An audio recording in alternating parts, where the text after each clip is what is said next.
नमस्कार दोस्तों, आज की इस वीडियो में हम पढ़ेंगे इमोशनल इंटेलिजेंस। सबसे पहले इस चैनल को आप कर लीजिए सब्सक्राइब, क्योंकि आपको मिलने वाला है इसमें बहुत ही अच्छा टॉपिक और जो मेडिकल से रिलेटेड है, जो नर्सिंग से रिलेटेड है, जो आपके कंसेप्ट को करेगा बूस्ट और आपको एग्ज़ाम में याद आएंगे यही सारी चीज़ें जो अभी हम बताएंगे। तो सबसे बहुत ही इम्पोर्टेंट टॉपिक है इमोशनल इंटेलिजेंस, जो बहुत ही ज़रूरी है एग्ज़ाम के लिए। और सबसे पहले हम ये जानेंगे कि इमोशनल इंटेलिजेंस क्या होता है, इमोशनल इंटेलिजेंस इम्पॉर्टेंट क्यों है, इमोशनल इंटेलिजेंस की कंपोनेंट्स क्या है, ये ज़रूरी क्यों है हॉस्पिटल्स में या किसी और ऑर्गेनाइजेशंस में, ये क्यों ज़रूरी है। तो सबसे पहले हम शुरुआत करते हैं इमोशनल इंटेलिजेंस के बारे में कि क्या है, आखिर है क्या इमोशनल इंटेलिजेंस। तो इमोशनल इंटेलिजेंस के सबसे पहले वर्ड से भी पता चलता है, दो वर्ड से मिलकर बना हुआ है, इमोशनल एंड इंटेलिजेंस। यानी इमोशनल डैट मीन्स द अपनी इमोशंस, अपने reactions, the internal reactions express outside, that is the emotions. And then intelligence, हम उसको कितने स्मार्ट तरीके से हम उसको रेगुलेट कर रहे हैं, हैंडल कर रहे हैं और उसको सॉल्व कर रहे हैं हम अपने रिएक्शंस को।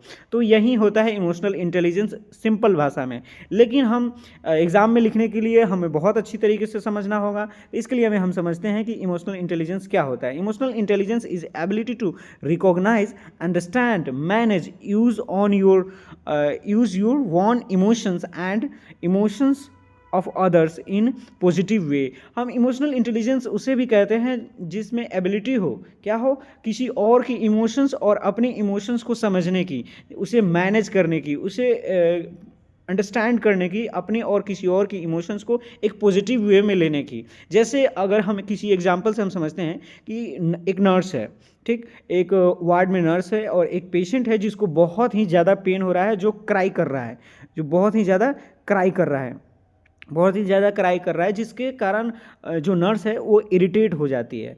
और इरिटेट होने के कारण वो, अगर इमोशनल इंटेलिजेंस वहाँ पे नहीं रहेगा, इमोशनल इंटेलिजेंस, तो क्या करेगी, शाउटिंग करेगी, वो चिल्लाएगी, वो भी पेशेंट पे एग्रेशन शो करेगी, उसको चुप कराना की कोशिश करेगी, जो नर्स होती है। लेकिन अगर हम इमोशनल इंटेलिजेंस के वे में हम लेते हैं, इमोशनल इंटेलिजेंस से हम काम लेते हैं, अगर हमारी इमोशंस इंटेलिजेंस है, एबिलिटी है इमोशनल इंटेलिजेंस का, तो हम उसके चीज़ों को समझेंगे कि आखिर उसको पेन हो रहा है, जेन्युइन रीज़न है उसके पीछे, तो उसके लिए हम मैनेज करने की कोशिश करेंगे पॉजिटिव वे में लेकर, कि अगर उसको पेन हो रहा है तो सबसे पहले हम करेंगे कि हम समझ रहे हैं कि आपको पेन हो रहा है, इसके लिए हम पहले तो हम ट्राई करेंगे कि फार्माकोलॉजिकल और उसके बाद नॉन फार्माकोलॉजिकल पेन मैनेजमेंट करेंगे। तो ये सारी चीज़ें हो गई आपका इमोशनल इंटेलिजेंस, जो बहुत ही इम्पोर्टेंट है हॉस्पिटल में या किसी भी ऑर्गेनाइजेशंस में।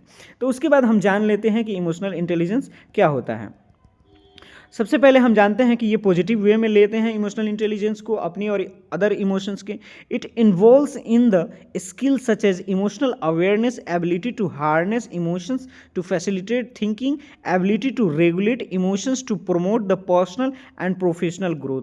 ये क्या होती है, अपने एबिलिटी को पहचानना है, अपने इमोशंस को पहचानना है और किसी और के भी इमोशंस को पहचानना है, जिससे क्या होगा, हमारी जो ऑर्गेनाइजेशंस होगी, जो हमारे काम करने का तौर तरीका होगा, वो इम्प्रूव करेगा। एक प्रोफेशनल चीज़ के लिए, प्रोफेशनल इथिक्स में ये भी इम्पॉर्टेंट है इमोशनल इंटेलिजेंस का। उसके बाद हम बात करते हैं कि emotional intelligence helps to individuals navigate social complexities, manage the stress, communicate effectively and emphasise with the others and overcome challenges and diffuse conflicts.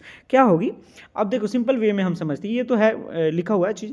तो इमोशनल इंटेलिजेंस का मतलब है कि वो उसको है ना कम्युनिकेट करने में हेल्प करेगी, स्ट्रेस जो है ना उसको मैनेज करने में हेल्प करेगी, कोई कन्फ्लिक्ट हो रहा है उसको भी, कोई कन्फ्लिक्ट चैलेंजेस हो रहा है उसको भी मैनेज करने की कोशिश करेगी। जैसे क्या हो रहा है कि कोई पेशेंट है, उसको क्रोनिक डिजीज कंडीशंस है, तो वो बहुत निराश है, स्ट्रेस में धीरे धीरे जा रही है, तो हम क्या करेंगे, उसको हम साइकोलॉजिकल उसके इमोशंस को हम समझेंगे सबसे पहले। उसके इमोशंस को समझते हुए हम जेन्युइन रूप से हम उसको समझाएंगे कि आपको प्रॉब्लम है, तो उसको आपको कोप अप करना पड़ेगा, क्योंकि ये चीज़ें हैं क्रोनिक है, तो आपको ये इतने जल्दी से ठीक नहीं हो सकता। इसके लिए आपको प्रॉपर मेडिसिन या उसके डिजीज़ के अकॉर्डिंग आपको उसको एक्सप्लेन करना होगा हर चीज़ें। उसको आप एक एम्पैथिकली और मोटिवेशंस के तरह आपको उसको समझाना होगा। ये सारी बात हो गई, ओवरव्यू हो गई इमोशनल इंटेलिजेंस के बारे में। अब हम जानते हैं कि इमोशनल इंटेलिजेंस के कंपोनेंट्स क्या होते हैं। कुछ ऐसे कंपोनेंट हैं जो बहुत ही इंपॉर्टेंट रखते हैं इमोशनल इंटेलिजेंस के लिए, जैसे कि सेल्फ अवेयरनेस। जब तक सेल्फ अवेयरनेस है क्या, कि जब तक हम खुद के बारे में अवेयर नहीं होंगे कि हमारी निगेटिविटी क्या है, हमारी पॉजिटिविटी क्या है, कौन सी इमोशंस हमारे अच्छे हैं, कौन से इमोशंस हमारे खराब हैं, तब तक हम किसी और के इमोशंस को नहीं समझ सकते हैं। Self awareness involves in the recognise your emotions as they occurs, understanding their impact and knowledging your strength and weakness. इस अब वही चीज़ें हैं कि सेल्फ अवेयरनेस होगा, खुद के इमोशंस के बारे में हमें जानकारी होगी, अंडरस्टैंडिंग होगी, जिसका इम्पैक्ट ये होगा कि हमारी वीकनेस और स्ट्रेंथ का हमें पता लगेगा। हम वही एग्जांपल आपको हम यहाँ पे बताएंगे कि सेल्फ अवेयरनेस होना चाहिए खुद के ऊपर। सेल्फ अवेयरनेस कैसे, हम अपने आप को बारे में जानेंगे कि क्या मेरी कमी है, क्या हमारा स्ट्रेंथ है। अब हम एग्जाम्पल से समझ लेते हैं। A nurse manager realise they feel overwhelmed when the unit is understaffed and recognize the emotions before they affect their communications with the team and take moment compass and themselves। अब simple में बात समझते हैं। Simple में एक ward है जिसमें ward एक इंचार्ज है, वो समझती है, जानती है कि यहाँ पे जो स्टाफ की है वो कमी है, उसके इमोशंस को समझेंगे, उसके क्योंकि स्टाफ की कमी रहेगी तो वर्कलोड ज़्यादा होगा तो नर्सेस जो होती है वो भी थोड़ा सा कुछ नखरे दिखाएंगे। तो आपको वो क्या करना है, नर्स इंचार्ज को वो चीज़ें कोप अप करना होगा, वो चीज़ों कम्युनिकेट अच्छे से करना होगा, ताकि उसका जो ऑर्गेनाइजेशन है, जो पेशेंट केयर है, वो सेटिस्फाइड हो पेशेंट केयर, और वेल एविडेंस बेस्ड केयर हो, और वेल तरीके से वो बहुत अच्छे तरीके से, स्मार्टली तरीके से वो उसको सॉल्व कर सके। यही होता है सेल्फ अवेयरनेस। सीधा समझ लीजिए, सेल्फ अवेयरनेस यानी to recognize, to understand our own emotions, and that is impact on the knowledging your strength and weakness. That is the self awareness and helps in the emotional intelligence. And then self regulations, हम खुद को कैसे regulate करते हैं। Self regulations is ability to manage your emotions specially in the stressful और high pressure situations and respond appropriately rather than the react impulsivity। क्या होता है सेल्फ रेगुलेशंस क्या है, कि सेल्फ रेगुलेशंस खुद को हम रेगुलेट कैसे करते हैं, हमको खुद को हम उस रिएक्शन से कैसे निपटते हैं जिस रिएक्शन में हाइपर एक्टिविटी होती है, स्ट्रेसफुल वाला मामला होता है, स्पेशली हाई प्रेशर सिचुएशन होता है, जहाँ से बहुत जल्दी से हम स्ट्रेसफुल, बहुत सारे पेशेंट आ गए, अगर आप ओपीडी के काउंटर पर बैठे हैं तो बहुत सारे काउंटर है, वहाँ पे बहुत सारे पेशेंट आ गए। अब बहुत सारे पेशेंट अपने शोर मचा रहे हैं कि क्या ये करो, मेरे को मैनेज करो, पहले मेरे को ठीक करो। तो आपको वहाँ पे बहुत स्मार्टली तरीके से चीज़ों को मैनेज करना है कि कैसे मैनेज करना है। अब आपको समझना है कि हाई प्रेशर सिचुएशन हो, ऐसी सिचुएशन हो, तो आपको उसके अकॉर्डिंग, जो प्रायोरिटी बेस्ड है उसके अकॉर्डिंग आपको काम करना है। सबको सॉल्व करके आपको स्मार्टली तरीके से आपको लोगों से कम्युनिकेट करना है और प्रॉब्लम को सॉल्व करना है। यही होता है सेल्फ रेगुलेशंस। किसी और के इमोशंस को समझकर, एक स्ट्रेसफुल कंडीशन को समझकर आपको कैसे उसको डील करते हैं, कैसे आप उसको हैंडल करते हैं, यही होता है सेल्फ रेगुलेशंस। यही होता है। अब सेल्फ रेगुलेशंस में हम 2 पॉइंट पढ़ चुके हैं। इमोशनल इंटेलिजेंस में हम 2 पॉइंट पढ़ चुके हैं। एक पहला होता है सेल्फ अवेयरनेस, दूसरा ही होता है सेल्फ रेगुलेशंस। हम रेगुलेशंस कैसे करते हैं अपने जो इमोशंस को, अपने स्ट्रेसफुल इमोशंस को कैसे करते हैं। उसके बाद एक एग्जाम्पल है, इसमें हम समझ लेते हैं कि क्या होता है। उसके बाद देख लेते हैं, a nurse faces difficulties patient who are the shouting being a non cooperative instead reacting angrily and nurse stay calm and listen to the patient corner and de escalated the situations. ये सारी चीज़ें हैं। तो मैंने जो बात बताया वही एक कोई और एग्जांपल है, मैंने कुछ और एग्जांपल से समझाया जो सिंपल है, एक तरह से कह सकते हैं। तो हम चलते हैं वीडियो में। हम सबसे पहले सेल्फ रेगुलेशन पढ़ लिए। मोटिवेशन सी बहुत जरूरी है। Self motivation is the most important component in the emotional intelligence. It refers to the inner drive to pursue goals and enthusiasms and perseverance and even when faced with obstacles. The nurse, इसको examples हम समझते हैं कि nurse managers set a goal to improve the patient satisfaction scores in the departmental despite the initial setback they keep the team motivated by the celebrating a small success and reminding them an important of the care maintaining and positive and goal focused होती है। इसमें क्या होता है कि जो motivations क्यों है इमोशनल इंटेलिजेंस के लिए इम्पोर्टेंट, क्योंकि इसमें जो नर्स मैनेजर होती है, एक वार्ड होता है उसमें एक नर्स मैनेजर होती है। अब क्या होता है, एक नर्स मैनेजर वहाँ पे एक गोल सेट करती है कि हमको ये गोल अचीव करना है किसी भी हालत में। वो गोल क्या हो सकता है, जैसे पेशेंट सेटिस्फेक्शन होगा, स्कोर कैसे पेशेंट का सेटिस्फेक्शन हम वहाँ पे फीडबैक लेंगे, तो हमको क्या करना है, 10 में से 10 सेटिस्फेक्शन लेना है। तो क्या करना है, उसके लिए एक गोल सेट किया गया है और उस गोल सेट के एक टाइम बाउंड्रीज के अंदर वो अचीव करना ही और उसे सेलिब्रेट करना एक तरह से मोटिवेशंस है किसी और नर्सेस के लिए, किसी और हेल्थ केयर पर्सनल के लिए, कि वो एक इफ़ेक्टिव हेल्थ केयर प्रोवाइड करे पेशेंट को, ताकि उससे ऑर्गेनाइजेशंस और इमोशनल इंटेलिजेंस ये सब चीज़ें इंपॉर्टेंट रखती है इस चीज़ के लिए। उसके बाद हम देखते हैं एम्पैथी। अब एम्पैथी का मतलब ही होता है किसी और के सिचुएशंस को अपने से पर लेकर देखना। अगर किसी को पेन हो रहा है किसी एम्पूटेशंस के कारण, किसी ब्लीडिंग के कारण या किसी चोट के कारण, तो अपने आप पे वो सोचना है कि अगर मुझे वो चोट लगता तो कैसा मैं फील करता। वही होता है empathy. That is the very important component in the emotional intelligence. The empathy is the ability to understand, share the feeling another person's, which helps to building a strong compassionate and connections with the patient and colleagues। क्या होता है कि हम जो बात बताएं, किसी और के इमोशंस को अपने ऊपर देखकर लेकर समझना है कि कैसे वो फील कर रहा होगा। ये चीज़ें है ना इमोशनल इंटेलिजेंस में बहुत इंपॉर्टेंट रखती है कि हमको कैसे उसको केयर प्रोवाइड करना है, किस वे में हम उसको डील करना है, किस चीज़ों से हम उसको ऐसा चीज़ ना करें ताकि वो उसको हरास ना हो उसके इमोशंस को। तो क्या होता है, nurses notice a colleagues who seems the upset after the challenging shift, and instead the ignoring the nurses takes the moment to ask if they are okay, offering supports and understanding which can greatly impact on the colleagues. वही चीज़ें बता रहा है जो मैंने अभी बताई। उसके बाद सोशल स्किल्स क्या होते हैं। सोशल स्किल्स हम टोटल 5 इमोशनल इंटेलिजेंस के कंपोनेंट पढ़ चुके हैं। सबसे पहले था सेल्फ रेगुलेशन, सेल्फ अवेयरनेस, उसके बाद सेल्फ रेगुलेशंस, उसके बाद मोटिवेशन के बाद आता है एम्पैथी के बाद आता है सोशल स्किल्स। तो ये हम पढ़ चुके हैं, कंपोनेंट है ये सारी चीज़ें इमोशनल इंटेलिजेंस के। इसमें क्या कहता है, इसमें क्या होता है अभी देख लेते हैं। बने रहिए इस वीडियो को और चैनल को सब्सक्राइब करना नहीं भूलिएगा। इसको शेयर ज़्यादा से ज़्यादा करें ताकि ये ज़्यादा से ज़्यादा लोगों के पास वीडियो पहुंचेगा तो वो अच्छे तरीके से समझ पाएंगे और एग्ज़ाम में लिख पाएंगे। तो हम देखते हैं social skills. Social skills are the tools we use to communicate and interact effectively with others and including the teamwork, conflict resolutions and relationship manage। हमें सोशल स्किल रहेगा तभी हम किसी दूसरे पर्सन से हम उसको कम्युनिकेट करेंगे। जब हम अच्छे तरीके से इफेक्टिव वे में हम एक प्रोफेशनलिज्म की तरह हम उससे कम्युनिकेट करेंगे तो हम एक प्रोफेशनल रिलेशनशिप बिल्ड करेंगे और एक टीम बन सकता है। जो टीम जो वर्क अच्छे से होगा, कन्फ्लिक्ट रिजोल्यूशन होगा, कम से कम कन्फ्लिक्ट होगा, ज़्यादा से ज़्यादा इम्प्रूवमेंट होगी या तो पेशेंट केयर में या किसी और ऑर्गेनाइजेशंस की बात कर लो।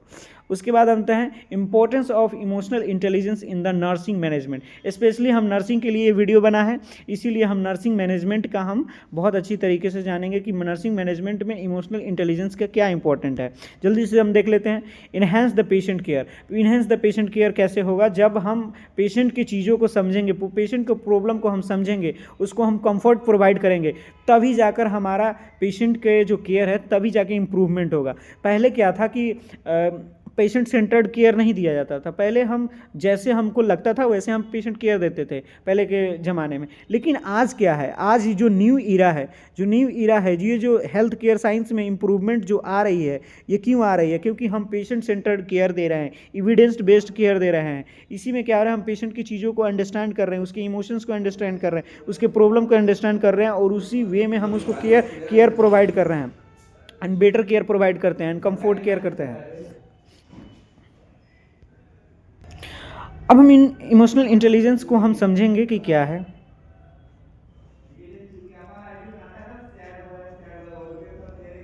अब हम जानेंगे कि इमोशनल इंटेलिजेंस का क्या क्या इंपॉर्टेंट है, जो इसमें हम बताएंगे कि इन्हेंस द पेशेंट केयर। सबसे पहला है enhance the patient care. Patient care enhance होगा, क्यों होगा? क्योंकि हम पेशेंट के इमोशंस को समझेंगे, उसको कम बेटर और कंफर्ट प्रोवाइड करेंगे, जिससे हमको क्या होगा, इमोशनल इंटेलिजेंस के द्वारा ये हेल्प करती है। अगर हम पेशेंट के इमोशंस को समझेंगे, उसको प्रॉब्लम को समझेंगे और पेशेंट सेंटर्ड केयर प्रोवाइड कराएंगे, तो हमारा क्या होगा, पेशेंट सेंटर्ड केयर इंक्रीज होगा। यानी पेशेंट सेंटर्ड केयर इंक्रीज होगा तो क्या होगा, पेशेंट केयर भी इंक्रीज होगा, जिससे पेशेंट सेटिस्फाई होंगे। तो ये हमारे ऑर्गेनाइजेशन के लिए, या हॉस्पिटल या किसी और ऑर्गेनाइजेशन में हम अगर उसके केयर के हिसाब से, हम क्लाइंट के हिसाब से हम काम करते हैं, तो हमारा ऑर्गेनाइजेशन या हॉस्पिटल का हो या मेडिकल प्रोफेशन हो, इसमें इंप्रूव होता है।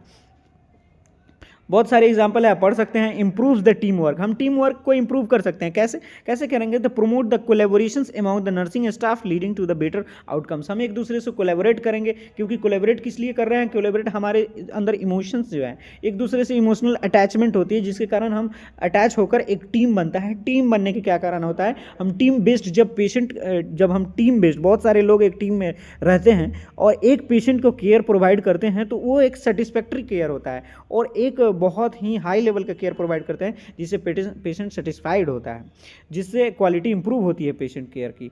Reduce the stress, stress reduce होगा। अब स्ट्रेस कैसे? हम किसी और के इमोशनल इंटेलिजेंस को समझेंगे तो जाहिर सी बात है उसी वे में हम केयर प्रोवाइड करेंगे पेशेंट को, तो उसकी क्या होगा, स्ट्रेस कम होगा। या तो अपनी टीम में स्ट्रेस कम हो सकता है, पेशेंट के अकॉर्डिंग स्ट्रेस कम हो सकता है। ये effectively leading to the healthier worker environment, एक हेल्दी वर्क इन्वायरमेंट हम बना सकते हैं। उसके बाद आता है बूस्ट लीडरशिप स्किल्स, हम लीडरशिप स्किल्स को हम बूस्ट कर सकते हैं। Good emotional intelligence is essential for the effective leadership and decisions making and nursing management. एक लीडर के लिए क्या हो चाहिए? एक लीडर होना चाहिए इमोशनल इंटेलिजेंस हो, उसकी एक इंपॉर्टेंस है, उसकी कैरेक्टरिस्टिक्स है कि कैरेक्टर है कि एक लीडर कैसा होना चाहिए, इमोशनल इंटेलिजेंस वाला होना चाहिए। आईक्यू के साथ साथ इमोशनल इंटेलिजेंस होना चाहिए। अब इमोशनल इंटेलिजेंस होगा उसके पास, तो लोगों की बातों को समझेगा, लोगों की इमोशंस को समझेगा, उसी वे में अपना काम करेगा, उसी वे में अपना डिसीजन बनाएगा। इसीलिए हमारा लीडरशिप बूस्ट करेगा, चाहे वो नर्स मैनेजर करे, चाहे वो इंडियन पॉलिटिक्स में हो, ये सारी चीज़ें बूस्ट करती है, boost the leadership skills. And then promote the conflict resolutions, ये कन्फ्लिक्ट को रिजोल्यूशन करने में प्रोमोट करता है। जल्दी से देंगे how to develop emotional intelligence, हम इमोशनल इंटेलिजेंस कैसे डेवलप कर सकते हैं, एक एक करके हम देखते हैं कि कैसे होता है। दोस्तों बने रहिए, लाइक करना नहीं भूलिएगा, जल्दी से जल्दी आप इस चैनल को सब्सक्राइब कर ले, ज़्यादा से ज़्यादा इस वीडियो को शेयर करें, ताकि ज़्यादा से ज़्यादा लोगों को वीडियो जब तक पहुँचेगा तब तक लेट हो चुकी होगी। अभी शेयर कीजिए, अभी अपने दोस्तों के पास शेयर कीजिए, जल्दी से जल्दी। प्रैक्टिस द सेल्फ रिफ्लेक्शंस, हम क्या होगा, प्रैक्टिस द सेल्फ रिफ्लेक्शंस, हम डेवलप कैसे करें। अब इमोशनल इंटेलिजेंस डेवलप करने के लिए बहुत सारे उपाय हैं। Regular assess the your emotional responses and behaviour, हम क्या करें, हम नहीं जानते इमोशनल इंटेलिजेंस क्या होता है, उसको कैसे एसेस करना है, तो हमको प्रैक्टिस करना होगा, सेल्फ रिफ्लेक्शन करना होगा। जैसे कि क्या होगा, अपने जो रिस्पॉन्स को हम समझेंगे, एक एक रिस्पॉन्स को समझेंगे। After the stressful interactions a nurse reflect our emotions they felt and why helping the handle similar situations better in the future. अब क्या हो रहा है, एक नर्स होगा, गुस्सा हो जा रही है, जल्दी जल्दी बात बात पे गुस्सा हो जाए, तो अपने वो एक तो आराम से कमरे में अपने आप को आराम से बंद करेगी और समझेगी कि आखिर हम कहाँ गलती किए हैं। तो वो अपने गलतियों को, निगेटिविटी को पहचानेगी और पॉजिटिविटी को पहचानेगी और निगेटिविटी को रिड्यूस करेगी और पॉजिटिविटी को बढ़ाएगी, जिसके कारण क्या होगा, सेल्फ असेसमेंट होगा, और सेल्फ असेसमेंट होगा तो इमोशनल इंटेलिजेंस वहीं से बनना शुरू हो जाएगा। सीक फीडबैक, हम सीक फीडबैक लेंगे। Ask the consecutive feedback from the colleagues to improve your emotional intelligence. ऐसा नहीं कि हम अपने आप से डिसीजन ले ही जाएँ, हम अपने आप से सब चीज़ किए जाएँ, हम अपने आसपास के जो लोग हैं, हमारे कोलीग्स हैं, हमारे जो फ्रेंड है, उससे पूछेंगे कि हमारा इमोशंस कैसा है, तो वो बात बात पे तो कहेंगे तुम्हारा इमोशन ऐसा है, लेकिन हम जो मेरा म्यूचुअल फ्रेंड्स जो होते हैं, म्यूचुअल फ्रेंड, वो अपने एक दूसरे को सही बात बताते हैं। तो ये ज़्यादातर पॉजिटिविटी में हम बात पूछना है कि क्या है, मतलब उसे कोलिग से हम एक दूसरे से फीडबैक लेंगे, पूछेंगे कि मेरा इमोशंस कैसा है, गलत तो नहीं है, अगर गलत है तो उसके सुधारने की ज़रूरत है। और या वो नर्सिंग प्रोफेशन में हो या किसी और प्रोफेशन में या हॉस्पिटल में हो, कहीं भी ये चीज़ें ज़रूरी है। सबसे पहले तो सेल्फ असेसमेंट करके उसको अपने खुद के असेसमेंट करेंगे इमोशंस की, उसके बाद सीक फीडबैक लेंगे, लोगों की फीडबैक। लिसन द एक्टिवली, हम अगर हम अपनी कम्युनिकेशन कम्युनिकेशंस इंप्रूव करना चाहते हैं, या इमोशनल इंटेलिजेंस इंप्रूव करना चाहते हैं, या आईक्यू इंटेलिजेंस इंक्रीज करना चाहते हैं, तो हर चीज़ में listen is a very very important component and they are very important step for towards the developing to the emotional intelligence. Emotional intelligence develop करने के लिए हमारे बहुत इंपॉर्टेंट होना चाहिए, असेसमेंट के साथ साथ हमारे सीख फीडबैक के साथ साथ लिसन सुनना भी बहुत ज़रूरी है, एक दूसरे को रिस्पेक्ट करना है, एक दूसरे को समझना है, तभी जाके इमोशनल इंटेलिजेंस डेवलप होगा। उसके बाद मैनेज स्ट्रेस, हम स्ट्रेस को कैसे मैनेज कर रहे हैं, किसी चीज़ को स्टेप में जब भी हमको स्ट्रेस हो रहा है, मुझे स्ट्रेस हो रहा है या किसी और को स्ट्रेस हो रहा है, या किसी नर्स को स्ट्रेस हो रहा है, या किसी नर्स मैनेजर को स्ट्रेस हो रहा है, या किसी और भी ऑर्गेनाइजेशन में उसके पर्सनल को स्ट्रेस हो रहा है, तो क्या कैसे उसको कोप अप करता है, कोप अप कैसे कर सकते हैं आप, ब्रीथिंग से कर सकते हैं, मेडिटेशन से कर सकते हैं, एक्सरसाइज से कर सकते हैं, थोड़ा सा हम रिलैक्सेशन थेरेपी ले सकते हैं, ये सब चीज़ें से हम स्ट्रेस को हम कम कर सकते हैं, जो बहुत ही इंपॉर्टेंट रखता है इमोशनल इंटेलिजेंस को डेवलप में। डेवलप द कम्युनिकेशन स्किल्स, अब कम्युनिकेशन जब तक हम किसी दूसरे से बात नहीं करेंगे, एक इफेक्टिव वे में, एक प्रोफेशनल लिस्ट की तरह हम बात नहीं करेंगे, तब तक हमारा इमोशनल इंटेलिजेंस डेवलप नहीं हो सकता। इन सभी चीज़ों के साथ साथ हमारा इमोशनल इंटेलिजेंस को डेवलप करने के लिए हमारी कम्युनिकेशंस भी डेवलप होना चाहिए। उसके बाद applications in the nursing management, हम इमोशनल इंटेलिजेंस को नर्सिंग मैनेजमेंट में कैसे कर सकते हैं, इम्प्रूव कर सकते हैं। अब कैसे इम्प्रूव करेंगे, हमको पता है कि हमको लीडिंग करना है, हमको टीम बनाना है, हमको टीम बेस्ड केयर करना है, मोटिवेट करना है, इंस्पायर करना है, तो हमें क्या करना होगा, ये सब चीज़ें इमोशनल इंटेलिजेंस यहाँ पे अप्लाई करना होगा। डिसीजन मेकिंग में ये हेल्प करता है। उसके बाद होता है क्या कि ये consider the logical and emotional aspect को भी कंसिडर करता है। इसे दोनों को देखते हुए हम लीडिंग में, डिसीजन मेकिंग में, ये कॉन्फ्लिक्ट मैनेजमेंट में भी हेल्प करता है। उसके बाद पेशेंट इंटरेक्शंस होता है, जो show the empathy, understanding the, making the patients feel the heard and cared for the effective patient care in the any organizations of the medical professions. Thank you for watching this video. Please like and subscribe.